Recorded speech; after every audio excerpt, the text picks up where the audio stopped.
নমস্কার বন্ধুরা, তো তোমাদের মাঝে নতুন একটা ভিডিও নিয়ে চলে এসেছি। কে কেমন আছো অবশ্যই কমেন্টে জানাও।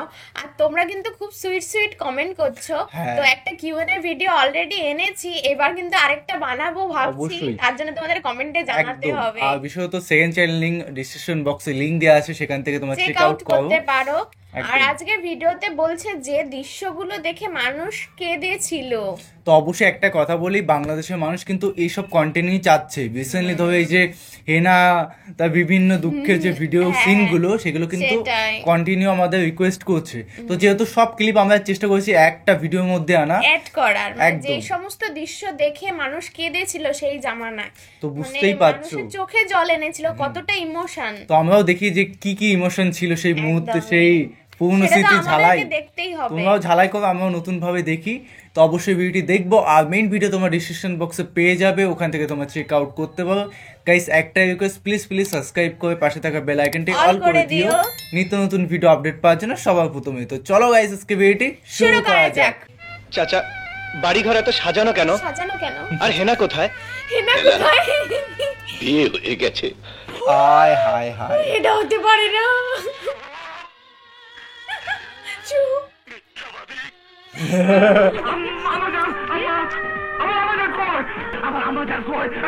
কে বাবা? আমি আপনার বাবা না, আপনি আমার ছেলে না। আমাদের বাংলা চলচ্চিত্রে এমন কিছু সিনেমা নির্মাণ হয়েছে যেই সিনেমাগুলো কোনোদিনই পুরনো হবে না, এবং এই সিনেমাগুলোর মধ্যে এমন কিছু দৃশ্য বা মোমেন্ট ছিল যে দৃশ্যগুলো দেখে হাজারো দর্শকের চোখে পানি গড়িয়ে পড়েছে আপনা আপনি।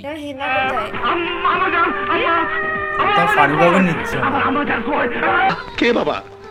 মিথ্যা কথা, আমি আপনার বাবা না, আপনি আমার ছেলে না। হয়তোবা এই দৃশ্যগুলো দেখে কেঁদে ফেলেছেন আপনিও। তো আজ সেই সকল কালজয়ী সিনেমাগুলোর স্মরণীয় ডায়লগ ও দৃশ্যগুলো আপনাদের সাথে তুলে ধরবো। চাচা, বাড়ি ঘর এত সাজানো কেন? আর হেনা কোথায়? হেনার বিয়ে হয়ে গেছে। না, যে মর্মান্তিক দৃশ্যগুলো দেখে হয়তো আপনিও কেঁদে ফেলবেন। আপনি যত কঠিন মনেরই মানুষ হন না কেন, আপনার হৃদয় একটু হলেও বলবে। একটা চুমা বা লাস্টকে বাবা দাও।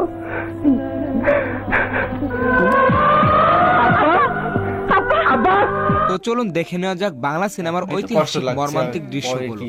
আর গাইস, ভিডিও শুরু করার আগে সবার কাছে একটা অনুরোধ থাকবে, চ্যানেলে নতুন হলে অবশ্যই একটা সাবস্ক্রাইব করবেন। তো চলুন শুরু করা যাক। তো আজকের প্রথমে রয়েছে ইলিয়াস কাঞ্চনের বেদের মেয়ে জ্যোৎস্না সিনেমাটি। এই সিনেমাটি 2022 সাল পর্যন্ত বাংলাদেশের সবচেয়ে বেশি আয় করা সিনেমা ছিল, যা ইলিয়াস কাঞ্চনকে বাংলাদেশের রাজকুমার উপাধি এনে দিয়েছিল। ইলিয়াস কাঞ্চনের সঙ্গে এই সিনেমায় অভিনয় করেছিলেন অঞ্জু ঘোষ। সিনেমায় রাজার ছেলের সঙ্গে বেদের মেয়ে জ্যোৎস্নার প্রেম কাহিনী দেখতে পাই, এবং সেই প্রেমের ভয়ানক পরিণতি আমাদের সামনে তুলে ধরে। সিনেমায় একটা সময় এমন দৃশ্য আসে যে রাজার ছেলে হয়েও সে তার পরিচয় দিতে পারে না, এবং এই মর্মান্তিক দৃশ্যটা দেখে অনেক দর্শকই নিজের চোখের পানি ফেলেছে। আমার কসম লাগে, আমার পরিচয় দিও না, আমার কোনো পরিচয় নেই, আমি তোমার স্বামী, এটাই আমার বড়। এরপর রয়েছে নায়ক জসিমের সিনেমা স্বামী কেন আসামি। সেই সিনেমায় দেখতে পেয়েছিলাম আরেক লেজেন্ডারি অভিনেত্রী শাবানাকেও, যেখানে ছোটবেলায় তাদের বিয়ে হয়ে যায়, কিন্তু বড় হয়ে পরিস্থিতি জসিমকে বানিয়ে দেয় সন্ত্রাসী, আর শাবানা হয়ে ওঠে পুলিশ। তবে এই সিনেমার কোনো করুণ দৃশ্যের কথা বলবো না, আমি বলবো এই সিনেমার একটা দৃশ্য যেটা দেখে দর্শকরা তালি বাজিয়েছিল, এবং ডায়লগও ছিল দমদার। তুই মোটরসাইকেল না পেলে বিয়ে করবি না? না, বিয়ে করবো না। বিয়ে করবি না? সামান্য একটা মোটরসাইকেলের জন্য যখন একটা গরিব মেয়ের জীবন নষ্ট করতে যাচ্ছিস, তখন এই মোটরসাইকেলের সাথে তোর বিয়ে হবে। কাজী সাহেব। এরপর রয়েছে কাজী মারুফের সিনেমা ইতিহাস। বাংলা চলচ্চিত্রের ইতিহাস এমন একটি কালজয়ী সিনেমা যে সিনেমাটি সেই সময় বিশাল একটি ইতিহাস গড়েছিল, এবং এই সিনেমাটি ছিল বিখ্যাত পরিচালক কাজী হাতের ছেলে কাজী মারুফের প্রথম সিনেমা, এবং আমরাও পেয়েছিলাম এক অন্য ধরনের নায়ককে। সিনেমায় একজন পুলিশ অফিসারকে একজন ছাত্রের উপর অমানবিক অত্যাচার করতে দেখা যায়, যার কারণে মারুফ একজন স্কুল কলেজ ছাত্র থেকে হয়ে ওঠে একজন বিখ্যাত সন্ত্রাসী, যার ফলে তার পরিবারে তার বাবা, বোন এবং তার নিজের জীবন ধ্বংস হয়ে যায়। ইতিহাস সিনেমায় মারুফের সরল অভিনয়, তার চেহারার মাসুম এক্সপ্রেশন এবং তার সঙ্গে পাগলের মতো ডায়লগ ডেলিভারি সবই দর্শক সেই সময় লুফে নিয়েছিল। শুধু তাই নয়, এই সিনেমার অনেকগুলো দৃশ্যই মানুষকে কাঁদিয়েছিল বারংবার। তবে আফসোস, পরবর্তীতে মারুফকে আর এমন ভাবে কেউ ফুটিয়ে তুলতে পারেনি। একটা চুমা আব্বা, লাস্ট কিস আব্বা দাও।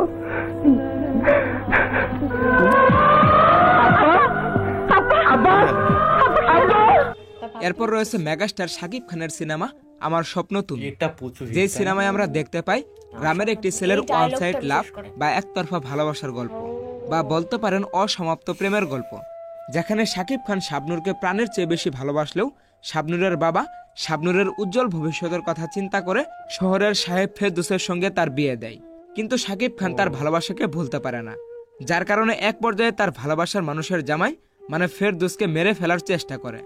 সেই সিনেমার একটি দৃশ্য এখনো মানুষের ফেসবুকের টাইম লাইনে ঘুরে বেড়ায়, যেখানে শাকিব খানের পারফরমেন্স ছিল দুর্দান্ত এবং এই সিনেমায় শাকিব খানের অভিনয় সবার মনে দাগ কেটে দিয়েছিল।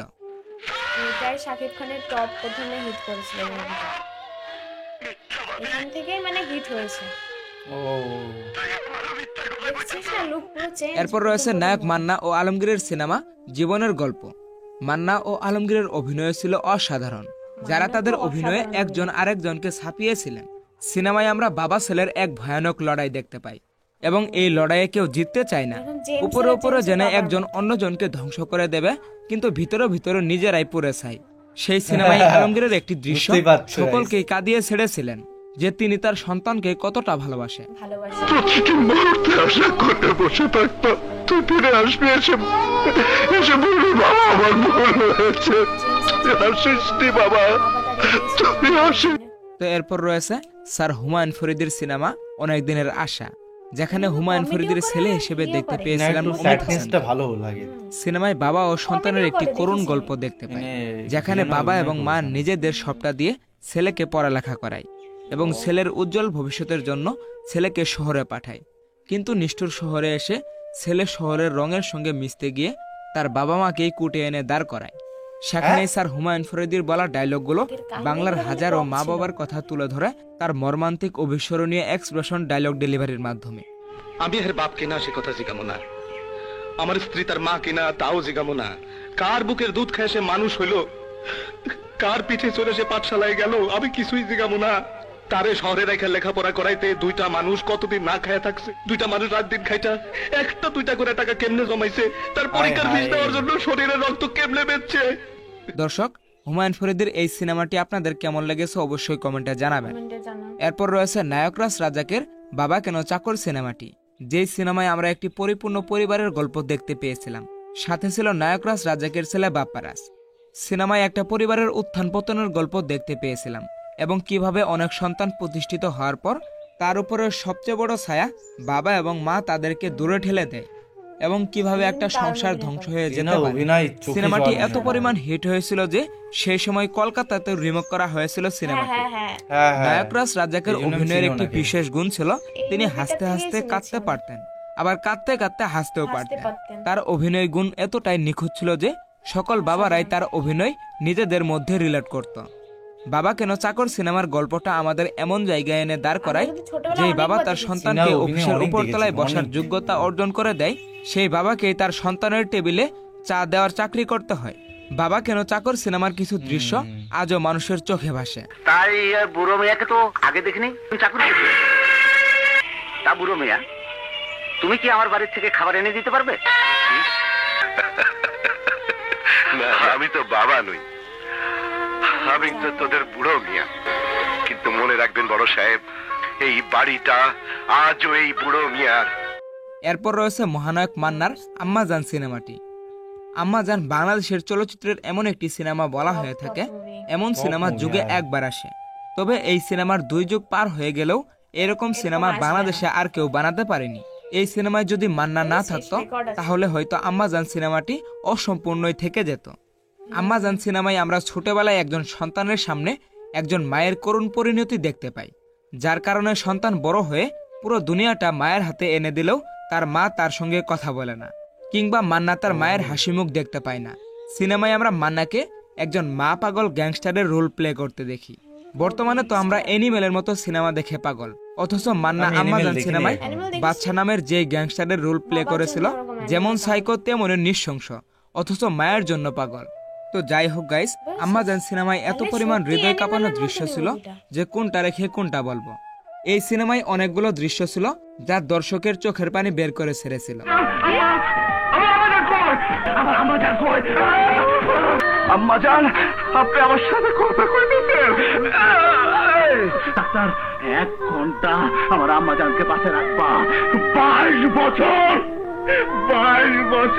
আমি আমার আম্মাজানের হাসি দেখতে পাই না। দুনিয়ার মধ্যে এমন কোনো লোক নাই যে আমারে অ্যারেস্ট করতে পারে। নিজের মায়ের রেখে কোনদিন উলঙ্গ দেখছে? এই 2 চোখটা আমি দেখছি। আমার আম্মাজান যেন আমার সাথে থাকে, আমার আম্মাজান গলা দড়িতে যেন মরতে না পারে। আম্মাজান আপনারে বাড়ি থেকে বাইরে করে দিয়েছিল। এরপর রয়েছে বাপ্পারাজের ঐতিহাসিক প্রেমের সমাধি সিনেমা। এই সিনেমার নাম শুনলেই আমাদের চোখের সামনে ভেসে ওঠে প্রেমের সমাধি গানটির কথা। কি অভিনয়টাই না বাপ্পারাজ আমাদের সেই গানের মধ্যে দেখিয়েছিলেন। ফুল ফুটেছিল মনের বাগিচা। সিনেমায় ছোট কাল থেকে যৌবন কালে আসা একটি অসমাপ্তি প্রেমের গল্প পরিচালক আমাদের দেখিয়েছিলেন, যেখানে একটি দুর্ঘটনাকে কেন্দ্র করে সিনেমার নায়ক বাপ্পারাজ হারিয়ে ফেলে তার ছোটবেলার প্রেম ও ভালোবাসার মানুষকে। এদিকে আমাদের নায়িকাও ছিল অসহায় বাবার একমাত্র মেয়ে, তাই নায়িকার বাবা তার মেয়েকে চিকিৎসার জন্য বিয়ে দেয় শহরের জমিদারের কাছে। আর এদিকে বাপ্পারাজ তার ভালোবাসার মানুষের জন্য টাকা জোগাড় করে এনে জানতে পারে তার ভালোবাসার মানুষের বিয়ে হয়ে গেছে। সেখানে বাপ্পারাজ তার ভালোবাসার মানুষের বিয়ের কথা শুনে যেই অসাধারণ এক্সপ্রেশনটা দেখিয়েছিল তা হয়তো বাপ্পারাজ ছাড়া অন্য কারো পক্ষে করা সম্ভব নয়।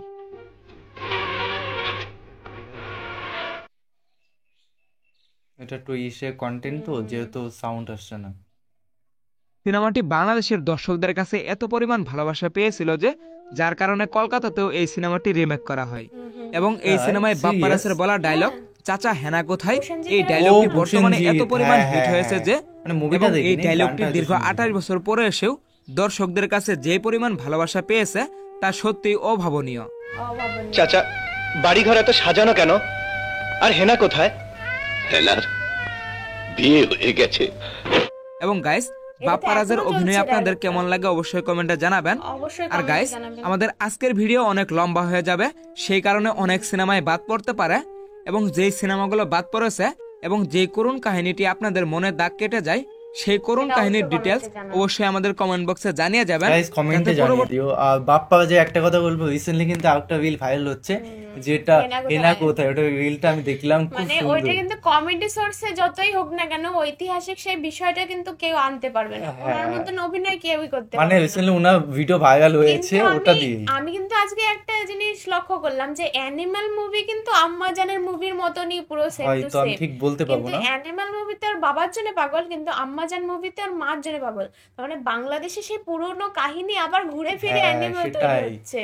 কাহিনী তো এই দিন শেষে সব রকম কাহিনী একই লাগে, মানে শুধু একটু ইউনিক ভাবে করেছে, কিন্তু ওই ঐতিহাসিক ব্যাপারটা যেন ছাপিয়ে যেতে পারে না। মান্না অভিনয় দেখে আমি জাস্ট ক্রাশ খেয়ে গেলাম। আর শাকিব খানের তো অবশ্যই, আর বাপ্পা বাজের কথা, শাকিব খানের ওই মুভিটার থেকে ডেভেলপ করেছে। ও আর একটা বাপ্পা ও ওয়াও, মানে ইনার সিন টু উনিও ভাবতে পারেনি যে এই সময়টা এসে এতটা ভাইরাল হয়ে যাবে, মানে আমরাও নিজেরাই ভাবতে পারিনি।